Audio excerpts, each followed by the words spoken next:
Cinta Pertama Sang CEO. Bab 179.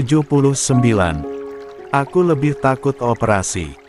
Bayangin perut aku disayat aja udah takut. Ya udah, gak usah mikirin persalinan dulu. Kamu pasti kuat. Sama kayak kelahiran Rangga, kan? Kamu awalnya takut tapi tetap kuat. Lah mengusap rambut panjang istrinya.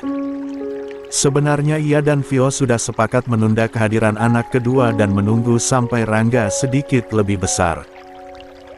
Selain itu, Vio pernah mengaku belum siap hamil lagi karena masih trauma dengan persalinan anak pertama mereka. Beberapa alat kontrasepsi pun pernah dikonsultasikan keduanya dengan seorang dokter ahli kandungan dan mereka sempat menggunakan alat kontrasepsi hormonal. Saat menggunakan suntikan kontrasepsi, Vio mengalami perubahan mood dan penambahan berat badan sehingga ia menghentikannya. Saat menggunakan pil, ia mudah mengantuk dan lelah. Selain itu, timbul ruam merah pada kulitnya. Alat kontrasepsi non-hormonal pun pernah disarankan dokter. Tetapi, pemasangan IUD membuat Vio ketakutan membayangkan proses pemasangan dan pelepasan alat. Akhirnya, keduanya sepakat memilih kebun alami yang tidak menggunakan obat maupun alat, melainkan menghitung masa subur dan menghindari hubungan di masa tersebut. Mulanya semua berjalan lancar. Tetapi, akhir-akhir ini hubungan keduanya memang sedang hangat-hangatnya dan kadang tidak lagi memperhatikan waktu. Raffi bahkan pernah mendadak pulang dari luar kota hanya karena merindukan istrinya. Vio mendekat dan bersandar di dada suaminya. Memeluknya erat. Hingga akhirnya teringat akan sesuatu. Lihat bra aku yang semalam gak, mas? Aku cari-cari kok gak ada. Loh, kok tanya aku? Itu kan barang pribadi kamu. Mana aku tahu? Kan kamu yang lepas semalam. Raffi terdiam sejenak dan berpikir. Setelah itu baru menepuk dahi. Astagfirullah, aku baru ingat. Aku tendang ke kolong tempat tidur karena ketahuan bunda. 2. Lihat Bim-Bim gak, mas? Tanya Kalika saat memasuki kamar. Ia melihat suaminya yang sedang bermain dengan Sasi dan Erion. Sementara Bisma saat ini sedang tertidur. Gak lihat. Aku kan di sini dari tadi. Memangnya kenapa? Dari tadi aku cariin gak ketemu. Mungkin lagi main sama Marcel. Tadi aku lihat mereka terus bersama. Kalika mengangguk pelan. Mungkin saja. Memangnya kenapa? Aku sering merasa khawatir kalau gak melihatnya. Takut dia pergi ke tempat yang gak benar lagi. Insya Allah, gak. Kita harus mulai percaya padanya. Lagi pula Bim-Bim sudah mulai dewasa. Seharusnya dia sudah tahu mana yang baik dan benar. Kalau dikekang terus, dia bisa memberontak. Ya semoga saja, mas. Jujur aku masih takut. Apalagi zaman sekarang gak seperti zaman kita muda dulu. Sekarang banyak banget kejadian aneh yang terjadi. Alben melirik istrinya yang bergidik ngeri. Ia sendiri hanya menghela napas dan menggeleng sambil menyuapi Sasi potongan buah. Ayo sayang, buka mulutnya dulu. Sasahi tertawa memperlihatkan dua buah giginya yang baru tumbuh. Rambutnya yang hitam, berkilau dan tebal itu diikat ke atas, membuatnya terlihat lebih lucu. Tadinya Sasi kok mirip si Baraya. Sekarang malah lebih mirip sama papanya. Alben terkekeh mengusap kepala cucunya.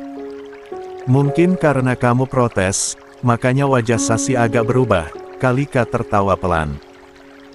Aku merasa sekarang Sasi mirip sama Boy. Ya kan papanya? Wajar kalau mirip. Biasanya memang wajah anak-anak itu berubah-ubah sih. Alben mengangguk, kali ini menyuapi Erion dengan potongan buah semangka. Namun, bayi lelaki itu lebih lincah dari biasanya. Ia merangkak menjauh, meraih mainan lain dan menggigitnya. Ya Allah, manusia kecil satu ini. Alben berdecak sambil tertawa. Sementara di kamar sebelah, Bian sedang bersandar di ujung tempat tidur sambil memandang ponselnya dengan wajah tertekuk. Haikal masuk dan melihatnya. Alis tebalnya pun saling bertaut melihat reaksi istrinya yang tak biasa. "Kenapa, Bi? Kamu sakit?" tanyanya sambil mendekat. Ia duduk di hadapan istrinya sambil menyentuh. "Kening. Gak apa-apa. Terus kenapa murung?" Bian masih murung dengan bibir mengerucut. Matanya menatap sedih ke layar ponsel. Haikal pun meraih. 3. Ponsel istrinya dan memperhatikan layar yang membuat istrinya manyun. "Masya Allah. Jadi gegara ini toh." Ia terkekeh, membuat wajah Bian semakin tertekuk. "Kamu ngetawain aku, Mas?" protes Bian sambil mencubit pinggang suaminya. "Bukan ngetawain, sayang. Aku cuma kaget aja kamu sedih gegara ini. Udah ya, jangan sedih. Ikhlasin, belum jodohnya." "Alhamdulillah, laku juga," ucap Haikal dalam hati. "Kamu sama papa lelet sih, Mas," kata Bian, sambil meraih kembali ponselnya. Haikal pun kehilangan kata. Jujur, ia merasa sonoritanya itu akan berubah setiap kali menemukan apapun yang menyangkut tas kecil impiannya. Tas yang konon katanya hanya bisa dilihat dengan mikroskop itu baru saja terjual dengan harga yang sangat fantastis. Mendekati angka L miliar. "Sabar, ya. Nanti kalau dilelang lagi aku beliin. Janji." Bian menyeka air mata. Aneh memang, ia merasa menjadi seperti anak kecil setiap kali melihat berita yang memuat tentang tas impiannya itu. "Ya, kalau dijual lagi. Kalau gak gimana? Lagian tas begitu muat apa, sayang? Paling isinya kuman. Aku suka aja lihatnya. Lucu." "Kap kap kap," sonoritanya Papa Alben. Ia memeluk wanita itu, mengusap kepalanya penuh kasih. Haikal sering bingung jika keadaan Bian sedang merajuk manja seperti ini. "Gimana kalau bulan depan kita jalan-jalan ke Paris aja? Kamu bebas beli apa saja yang kamu mau." "Gimana, Deal?" "Gak mau, Mas." "Erion gimana?" "Ya kan ada mama, ibu, bisa dititip. Kalau gak enak nanti aku sewa babysitter buat jagain. Erion kan masih ASI. Kamu tega mau ninggalin anak sendiri?" "Ya udah, Erion diajak. Gimana, mau gak?" Bian pun mengangguk pelan. Ia bersandar di bahu suaminya. Haikal bernapas lega. Namun, kemudian Bian mendongak dan menatapnya. "Boleh ajak sekeluarga, gak?" "Bo." Haikal menggantungkan ucapannya. "Ajak keluarga. Keluarga yang mana lagi?" "Ya seluruh keluarga kita." "Masya Allah." Ia berdecak pelan. "Itu namanya bukan bulan madu berdua tapi arisan keluarga." Bian terkekeh. "Boleh ya, Mas. Kayaknya menyenangkan kalau kapan-kapan kita ajak seluruh keluarga liburan ke luar negeri." Haikal tersenyum kecut dan mengangguk. Untuk saat ini ia tak berani menolak keinginan Ibu Ratu. Salah ucap sedikit saja, ia pasti kena batunya. "Baik, Ratuku." 4. Siangnya, seluruh keluarga sedang berkumpul untuk makan siang bersama. Vio terlihat menuruni tangga dengan menggendong Rangga. Semua mata pun tertuju padanya. "Gimana keadaan kamu, Nak?" "Sudah mendingan?" tanya Iren, menatap menantunya. "Alhamdulillah, mendingan, Bu." Vio menurunkan Rangga. Anak lelaki itu pun segera bergabung dengan Iren dan Yo. Duduk di tengah-tengah. "Oh ya, gimana hasil tesnya? Apa positif?" tanya Riana penuh harap. Gali pun melirik putrinya itu. Vio tersenyum malu-malu, lalu kemudian mengangguk pelan. "Alhamdulillah, Bu, Bunda. Hasilnya, positif. Alhamdulillah. Riana dan Iren berseru bahagia. Begitupun dengan Yo dan Galih. Cucu kedua, ucap Galih. Jaga kesehatan ya, nak. Kalau bisa jangan sering beraktivitas berat, ucap Iren. Insya Allah, Bu. Vio mengangguk dan tersenyum. Seluruh keluarga pun memberikan ucapan selamat. Sesekali menggoda Raffi yang akan menjadi ayah dari 2 anak. Raffi harus traktir kita malam ini, nih, gurau boy terkekeh. Boleh, sahut Raffi. Mau traktir apa? Wow, boleh minta apa aja nih. Haikal ikut menambahkan.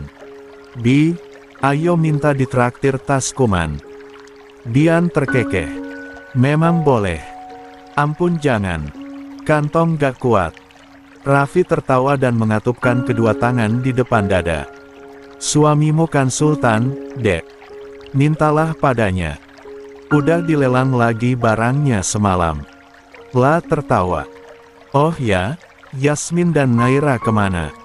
Ayah. Tanya Vio, saat tak melihat 2 adik iparnya di ruangan itu. Tadi katanya mau jalan-jalan ke kebun de. Bim-Bim, Marcel, Zain dan Zara juga gak ada. Mungkin mereka pergi bersama. Memang kenapa, nak? Tanya Iren. Aku mau ajak mereka ke kebun stroberi, Bu. Oh, tadi sih bilangnya akan pulang sebelum sore. Ya udah gak apa-apa. Biar sorean aja ke sana. Di sisi lain, Yasmin, Naira dan Zara sedang menikmati pemandangan kebun yang menyejukkan. Mereka melewati jalan setapak dan sesekali berfoto bersama. Sekarang giliran Kak Yasmin. Zara, putri bungsu Daren dan Melati itu mengeluarkan ponselnya dan mengambil gambar Yasmin. 5. Gadis cantik berwajah setengah bule itu tersenyum, menampakkan lesung pipit yang membuatnya tampak jauh lebih cantik. Udah, kata ibu gak boleh kebanyakan foto, ucap gadis berusia 18 tahun itu menyudahi. Mereka pun akhirnya berkeliling di sekitar kebun de. Menikmati pemandangan yang menyejukkan hati. Hingga akhirnya, Zara terfokus pada satu titik yang membuat langkahnya terhenti. Kak, itu. Kak Bim-Bim, kan? Zara menunjuk ke satu arah. Yasmin dan Naira pun menoleh. Menatap pemuda yang sedang berbicara dengan seorang gadis. Dia sama siapa? 6. Gak tahu. Mungkin kenalannya, atau mungkin warga sini, sahut Yasmin yang juga melirik ke arah Bim-Bim. Apa mungkin pacarnya? Tebak Naira. Mereka dekat banget kelihatannya. Bisa jadi. Yasmin manggut-manggut. Tapi, Kak Zain gak pernah bilang kalau Kak Bim-Bim punya pacar, imbu Zara, sebab kakaknya, Zain satu kelas dan bersahabat dengan Bim-Bim, sehingga tak jarang Zara mendapatkan informasi dari kakaknya. Mungkin pacarannya diam-diam. Naira terkekeh. Ya udah, memang kenapa kalau Kak Bim-Bim punya pacar? Itu kan bukan urusan kita, tambah Yasmin. Iya, sih. Ayo jalan-jalan lagi. Mau jajan gak? Yasmin mengajak adiknya berjalan-jalan ke tempat lain. Naira dan Zara pun mengikuti. Tetapi, mata Zara masih juga tertuju kepada pemuda itu. Menoleh beberapa kali hingga Bim-Bim dan gadis itu tak terlihat lagi. Mau jalan-jalan, gak? Tawar Brian kepada istrinya yang baru saja selesai mengaju usai salat Isya. Kemana, Mas? Tanyanya, sambil melepas mukena dan meletakkan Al-Quran ke atas meja. Aku dengar gak jauh dari sini ada festival jajanan. Kayaknya enak jalan-jalan ke sana. Mumpung kita di sini. Besok kan sudah balik. Aisyah mengulas senyum. Boleh. Aku ganti baju dulu. Brian mengangguk. Ia menunggu istrinya sambil memainkan ponsel. Kurang dari 10 menit, Aisyah sudah selesai berganti pakaian.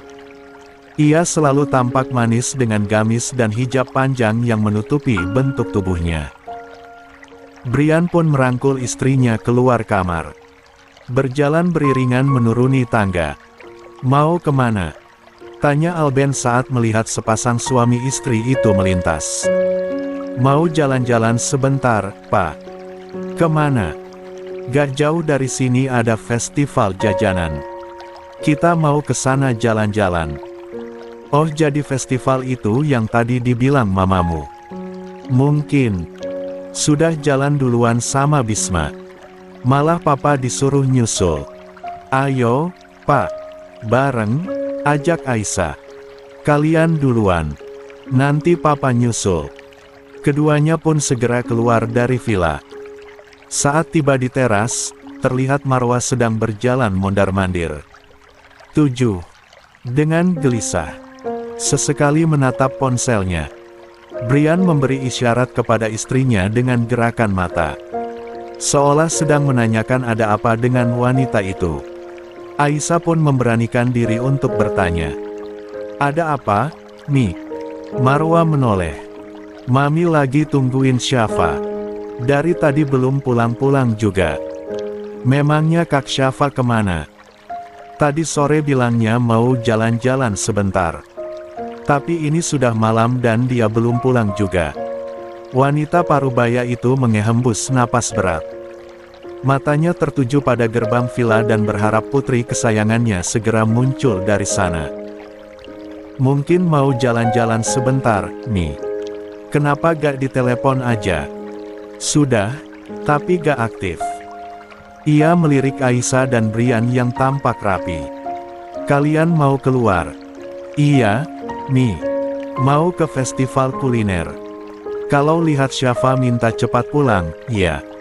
Aisyah mengangguk pelan. Setelah berpamitan, mereka pun menuju festival kuliner yang berada tak begitu jauh dari villa. Hanya butuh 1 menit, mereka sudah tiba. Suasana malam itu terlihat sangat ramai oleh pedagang dan juga pengunjung. Lampu berwarna-warni menghiasi lahan luas yang diisi oleh puluhan pedagang. Ada permainan seperti kincir angin, komedi putar dan lain-lain. Keduanya berjalan-jalan sebentar, membeli beberapa jajanan dan menikmatinya di sana. Aisyah menatap suaminya dengan senyum. Suaminya itu sedang menikmati jajanan bakso bakar seharga 10 ribuan. "Kenapa liatinnya gitu?" tanya Brian yang baru sadar sedang dipandangi oleh Aisyah. "Gak apa-apa," jawab Aisyah, lalu memerhatikan keadaan sekitar.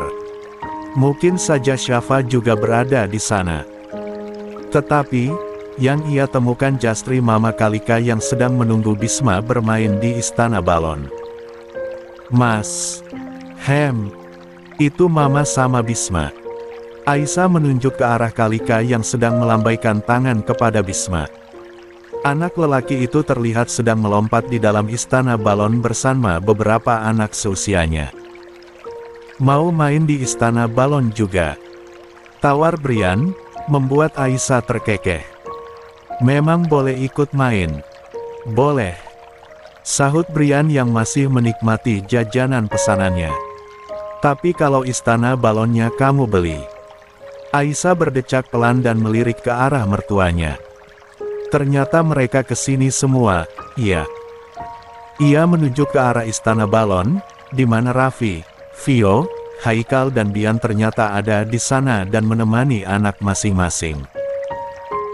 Kakak sulung, Boy, juga ada di sana dan sedang menggendong Sasi yang menangis. Beberapa kali ia hendak 8. Menurunkan bayi kecil itu, tetapi Sasi terlihat menolak dengan berpegang erat pada pakaian papanya. "Sasi lucu banget. Kayaknya takut masuk ke Istana Balon," Aisyah terkekeh. "Padahal kalau di rumah kayak preman." Erion sama Rangga dijambak terus. Imbu Brian menatap keponakannya. Brian segera bangkit setelah selesai makan. Ia menggandeng Aisyah mendekat ke Istana Balon. "Hai Sasi, kok nangis sih, sayang?" Aisyah mencubit pipinya gemas. Boy menoleh ke belakang dan menatap adik dan iparnya. Nyali Sasi langsung ciut. Erion sama Rangga berani tuh. Brian menunjuk dua keponakannya yang sedang merangkak di dalam sana. Apalagi Bisma. Bisma mah kepala sukunya anak-anak. Boy tertawa menatap si bungsu yang sedang memanjat ke atas, lalu menggulingkan tubuhnya ke bawah sambil tertawa. By the way, ada yang lihat Syafa gak, Kak? Tanya Brian beberapa saat setelahnya. Syafa? Memang kenapa? Maminya barusan cari. Katanya keluar dari sore belum balik. Gak tahu. Aku belum melihatnya. Mungkin lagi jalan-jalan di sekitar sini, sahut Boy. Papa, Bisma boleh naik ke atas, gak? Tanya Bisma yang ada di dalam sana. Menatap papanya penuh harap.